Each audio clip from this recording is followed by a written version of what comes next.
Well, good afternoon. It's martini time. And I've been watching well, that light is bright over there.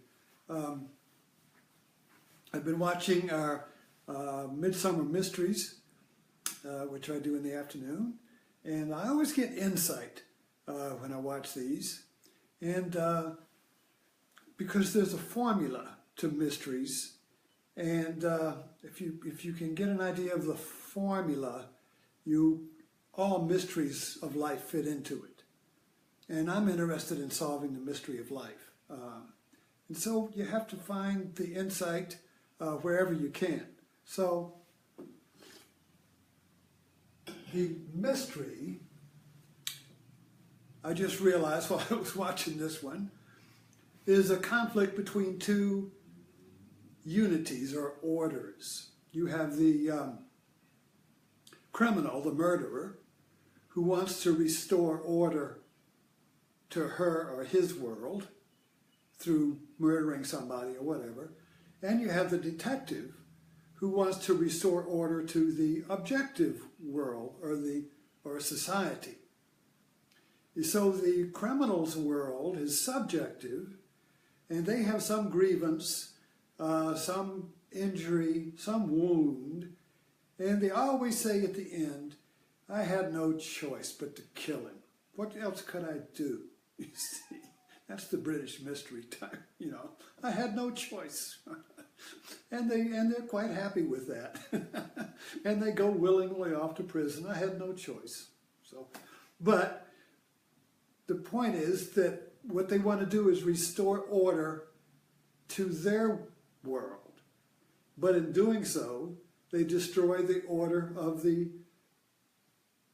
larger world, the objective world of all the people.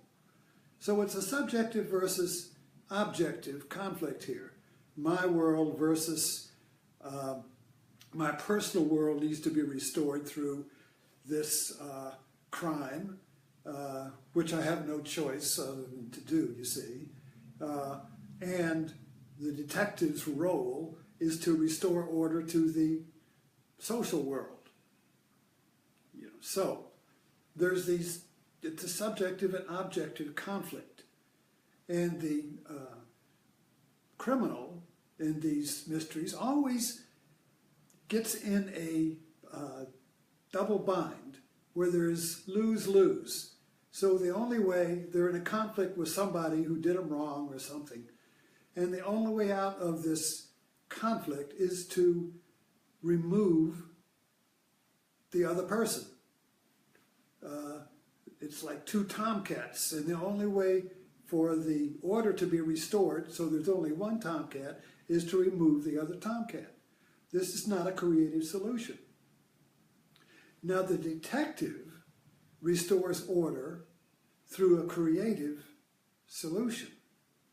The detective, you see, suspends judgment and keeps collecting dots, clues, evidence.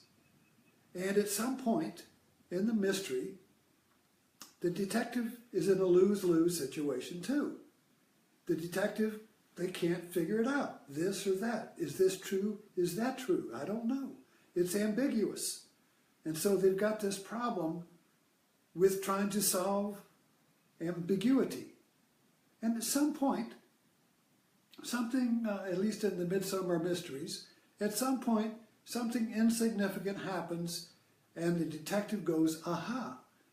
And they get a gestalt. They see the whole thing. All the opposites come together and they know who did it. So they go arrest them, you see. So that's a creative solution. In other words, the detective solves the double bind by the double bind forces a leap into a greater whole or seeing that sees all the pieces together at once. It's kind of like a puzzle where suddenly at some point through the puzzle you see what the puzzle is and you've solved it. Some people solve it faster than others, like Jeopardy or whatever. I've talked about this before.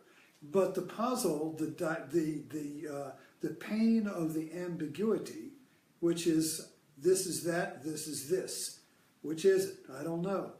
You have to choose one. You have to get the one, but you can't choose because they're both equal in value. So this forces not the intellect, but it forces a leap in awareness to suddenly see the whole picture, you see.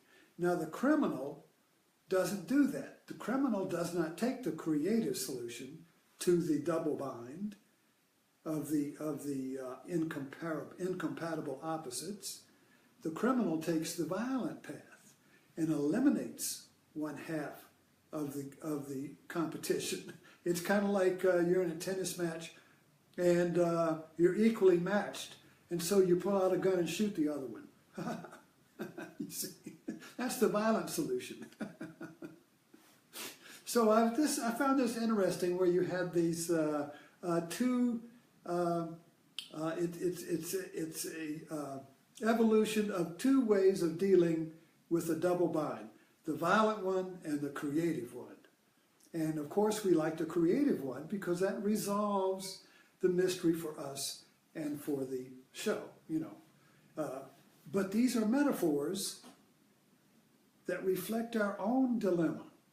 These are metaphors that reflect our own enigma and inability to transcend the double bind creatively. And even while I was watching this, so there's 14 minutes left before we find out who did it, okay? And my wife gets a phone call from a friend, and and so she didn't want to tell the friend to call back, so she chatted with the friend, and and they're chatting about pecans and, you know, chit chat stuff, you know, and it's just going on and on, and I'm feeling this tension, you know. I want to find out who did it, and then I got my martini time here. I got my talk coming up, so so there's this tension now. So now there's two unities here.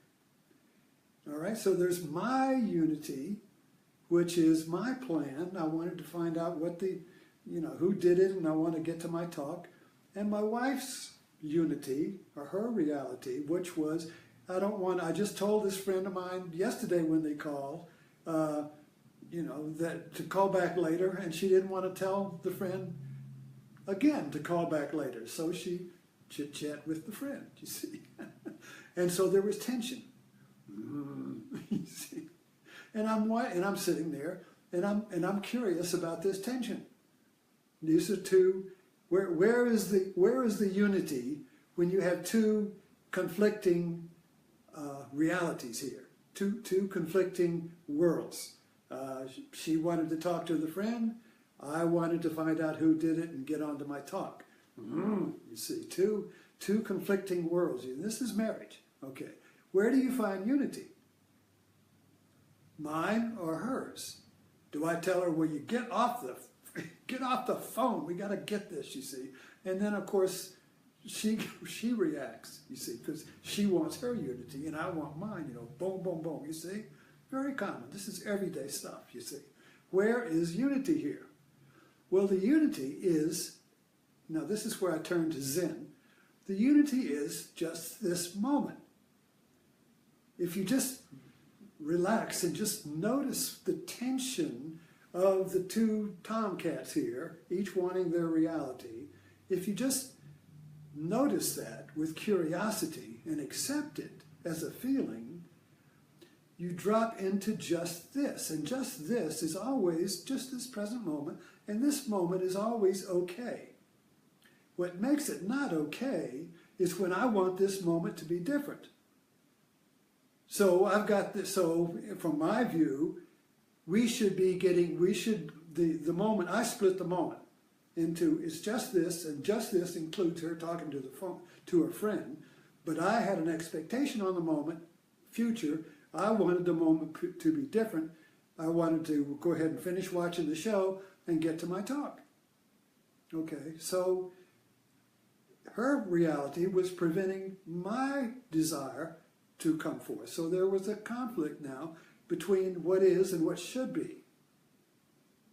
But just this is what is. And there's no conflict in just this. The conflict comes in when I think just this should be something else. There's the suffering.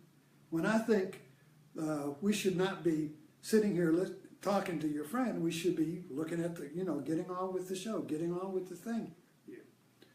So there's the suffering, is the gap between what should be and what is. So if we see that and just relax, and we see it by being curious about the feeling the moment has. Not who's causing the feeling, like she's causing this unpleasant feeling. No, no blame here. You just begin to be curious and you begin to smile. You have a little Buddha smile.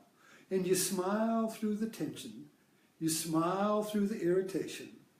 And you just look at it. Isn't this curious?